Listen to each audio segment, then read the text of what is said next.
Tapi saya kira putusan MK yang terakhir, yang keempat, yang nomor 90 itu memang mengubah peta politik secara drastis ya, karena memang membuka kesempatan bagi Pak Gibran untuk maju. Apakah Pak Gibran akan memanfaatkan putusan MK itu benar-benar maju atau tidak maju, ya kita serahkan kepada beliau. Kalau beliau mau konsultasi dengan keluarganya, ya tentu ya kita serahkan sepenuhnya kepada beliau.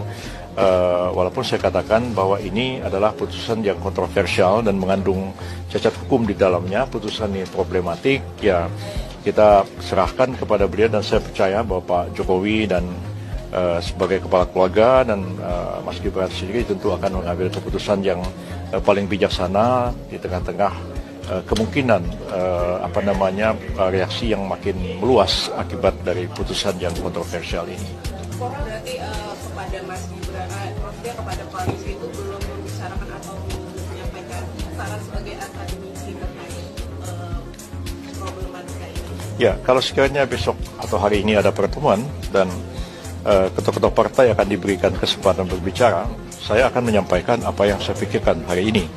Karena memang walaupun saya ketua partai, tapi saya tidak dapat melepaskan diri saya sebagai seorang akademisi dalam berbagai disiplin ilmu, khususnya akademisi di bidang hukum tata negara. Saya tahu putusan MK itu problematik, saya tahu implikasi-implikasinya, dan kalau dilaksanakan bisa kontroversial, dan saya akan sampaikan itu kepada rapat koalisi, dan kita lihat nanti pandangan dari ketua-ketua partai yang lain, dan kita musyawarahkan. Andai pun dikatakan bahwa ya meskipun kontroversial kita jalan terus mengajukan Pak Gibran, ya saya sebagai anggota koalisi mengatakan ya saya menghormati putusan koalisi, karena dalam demokrasi itu kan orang yang kalah harus ikut orang yang menang. Jadi kalau misalnya ada 9 orang mengambil keputusan, 7 orang setuju, 2 nggak setuju.